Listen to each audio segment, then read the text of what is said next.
Hai, halo kawan-kawan pecinta catur dan selamat datang kembali di Narochess Channel. Di video kali ini, saya akan membahas partai catur yang sangat menarik yang dimainkan antara Magnus Carlsen melawan Li Chao. Permainan ini terjadi pada 24 Desember 2005. Oke, baiklah kawan-kawan, kita langsung ke permainan.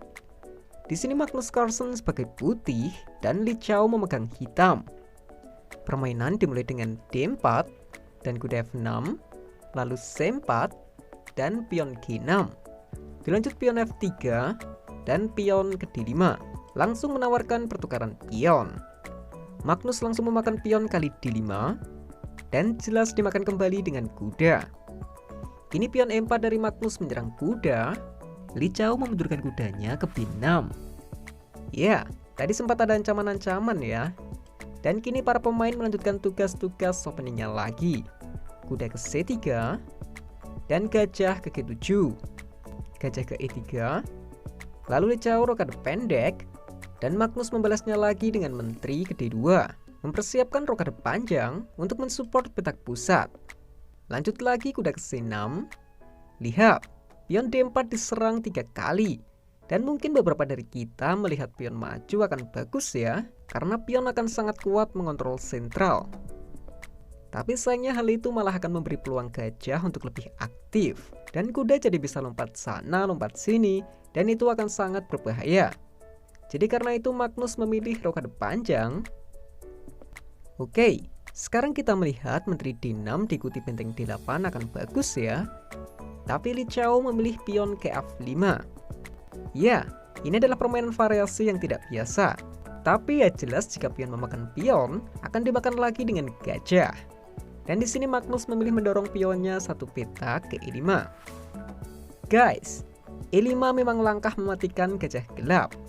Tapi kalian lihat, petak diagonal terang A2 G8 terbuka dan tentunya kedua gajah pemain ini pasti akan melirik peluang satu sama lain untuk bisa menguasainya. Lanjut kuda B4 dari Li Chao, menekan pion A2. Magnus membalas dengan kuda ke H3. Ya, kalau di kelas pemain biasa, mungkin kita akan saling mengincar perwira ya. Tapi di kelas pro kayak gini, mereka udah saling mengincar petak juga kawan-kawan. Lihatlah, Magnus bisa membawa kudanya ke F4 mengontrol D5 atau ke G5 mengontrol petak E6. Jadi mungkin istilahnya kayak perang batin gitu ya. Li Chao menjawab dengan menteri E8, mungkin menteri F7 yang jadi tujuannya. Tapi direspon oleh Magnus dengan raja ke B1. Dan seperti yang sering saya katakan, jika kedua pemain rokade yang berlawanan, maka pion-pion sayap akan menjadi tambahan kekuatan di kedua belah pihak. Oleh karena itu, Li Chao langsung memainkan pion ke A5. Magnus gajah ke E2 terlebih dahulu, pion C6 dan benteng ke C1. Li Chao mengamankan raja dari diagonal terbuka ke H8. Magnus pun juga sama, raja ke A1. Dilanjut gajah keluar ke E6 sekaligus menambah tekanan pada pion A2. Tapi sayang sekali Magnus sudah menyiapkan akan hal itu dengan kuda ke F4. Gajah kembali hanya akan buang-buang tempo ya. Li Chao memilih melindungi gajah dengan menteri F7 sekaligus menambah tekanan lagi pada pion A2. Tapi Magnus mengabaikan saja dan membalas serangan balik dengan pion ke H4, mengorbankan pionnya. Apa sih maksud dari serangan ini? Kita lihat dulu ya. Li Chao memakan pion A2 dengan gajah dan Magnus kembali memajukan pion ke H5. Nah, jika pion memakan pion, akan dimakan lagi dengan benteng. Tapi jika pion maju, kuda G6 skak benteng. Tidak mungkin memakan dengan pion, karena malah akan jadi skak ster ya. Jadi raja ke G8, kuda kali benteng, gajah kali kuda, dan Magnus mendapat kembali pionnya dengan gajah kali G5. Jebakan yang jitu dari Magnus Carlsen. Dan oke, kembali ke permainan. Di sini Li Chao raja ke G8. Selain hitam membuang tempo karena tadi sudah menggerakkan raja, raja juga dipaksa ke diagonal terbuka yang akan sangat berbahaya. Karena di sini menteri ada di depan raja ya. Dan sekarang Magnus memakan pion kali G6. Setelah dimakan kembali dengan pion H, kini benteng sangat senang karena berada di file terbuka yang juga mengunci raja. Namun Magnus belum puas dengan satu file yang terbuka saja. Kini dia memajukan pion ke G4, kembali menawarkan pertukaran pion. Ya, jika pion memakan pion, maka akan dimakan lagi dengan pion, yang artinya file F dan H akan menjadi tempat favorit buat benteng pada nantinya. Li Chao membiarkan saja dan memutarkan gajahnya ke B3. Alasan gajah ini mundur karena jika pion memakan pion, akan dimakan lagi dengan menteri. Jadi gajah sudah aman. Magnus tidak mau gajah terang terus mendominasi pertahanan rajanya. Dia menawarkan pertukaran gajah dengan gajah ke D1. Jawaban yang bagus dari hitam, dia memajukan pion ke A4. Jadi jika gajah memakan gajah, akan dimakan lagi dengan pion skak. Tapi ternyata gajah Magnus tidak sekedar menawarkan pertukaran saja. Namun dia membuka baris 2 untuk menteri, sehingga menteri bisa ke H2 dan membuat ancaman skakmat menteri kali H7. Li Chao memberi jalan raja dengan menggerakkan benteng F-nya ke D8. Dan Magnus tetap saja menteri H7 skak. Rajanya bisa ke F8. Di sini Magnus Carlsen kembali mempunyai jebakan yang bagus, yaitu pion maju ke D5, menyerang kuda dengan gajah. Karena saya bilang jebakan yang bagus, jadi kalian perlu tahu ya, apa yang saya maksud ini. Jika hitam tidak waspada, dia akan memakan pion dengan kuda, karena sekaligus menyelamatkan kudanya kan. Tapi tujuan Magnus yang sebenarnya adalah pion maju ke E6, menyerang menteri. Jika hitam tetap menyelamatkan menterinya, tidak mungkin menteri ke G8 ya, karena kuda kali G6 skak. Dan hanya ada 2 petak, ke E8 dan F6. Tapi akan berujung sama saja. Misal menteri F6, maka kuda kali G6 skak. Jika menteri memakan kuda, maka akan dimakan lagi dengan menteri, dan skakmat di F7 tidak bisa diantisipasi lagi. Jawaban lain adalah raja ke E8, menteri G8 skak, gajah menutup skak, dan benteng ke H8. Lagi-lagi skakmat tidak terhentikan lagi. Ya, semua itu bisa terjadi karena adanya pion monster di E6 ini ya. Kuda kali gajah, menteri kali gajah skak, menteri kali menteri, dan benteng kali menteri skakmat. Oke, kembali ke permainan.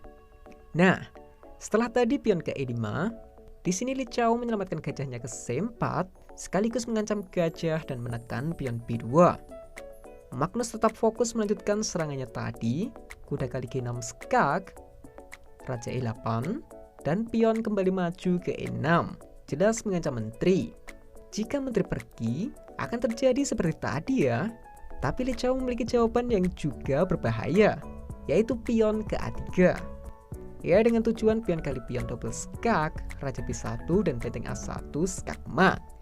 Jadi sampai di sini, Magnus harus terus melakukan skak. Tapi sayangnya posisi memang berpihak pada Magnus Carlsen. Karena pion kali menteri adalah skak. Setelah raja D7, kuda E5 skak mengorbankan kuda.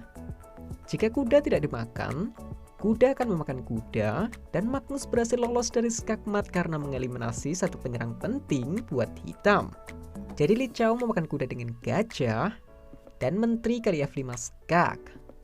By the way, jika raja maju, ada menteri E6 skak ya. Jadi raja ke C7, gajah dijaga kuda, dan gak ada skak lagi kan. Misal gajah B6 skak, dengan harapan dimakan dengan kuda agar menteri bisa memakan gajah. Sayangnya itu hanya akan dimakan dengan raja.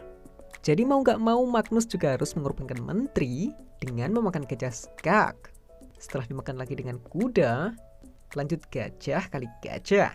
Dan putih baru saja menyelamatkan permainan. Lalu di sini juga Magnus sudah unggul posisi, satu gajah dan satu pion. Tapi Li Chao masih melanjutkan permainan dengan memakan pion B2 skak. Karena kuda sudah pergi, jadi simpel saja raja kali pion. Lanjut kuda D3 skak benteng.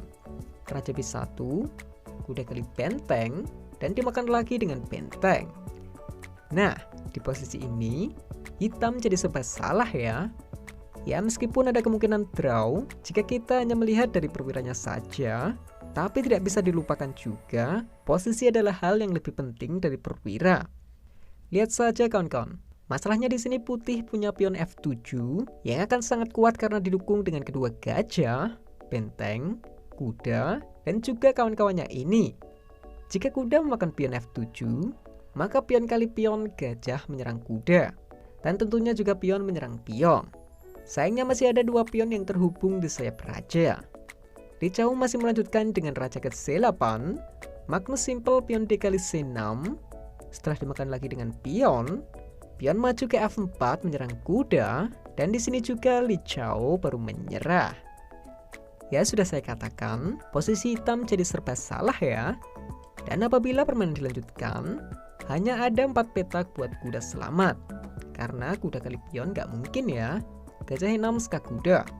Jika kuda D7 atau F3, maka pion tinggal maju-maju saja ya. Jika kuda D3, akan dijawab dengan benteng D1, kuda malah akan jadi bingung sendiri karena terpaku pada benteng. Jika kuda ke G6, ya sama aja sih. Atau gajah E6 skak. Raja B7, pion F5, kuda F8, pion maju tak gentar ke G5. Jadi kuda kali gajah, pion kali pion G6, G7, G8, promosi menteri tidak bisa dihindarkan lagi. Karena gajah H6 juga bisa mensupport pion. Kemenangan yang hebat dari Magnus Carlsen. Ya, dan oke lah kawan-kawan, sekian dulu video kali ini. Jika kalian suka video-video catur seperti ini, silahkan klik like dan juga subscribe channel Narjas ini, agar saya bisa lebih bersemangat lagi dalam membuat video-video catur selanjutnya. Dan adanya salah kata, saya mohon maaf. Salam just lovers, terima kasih.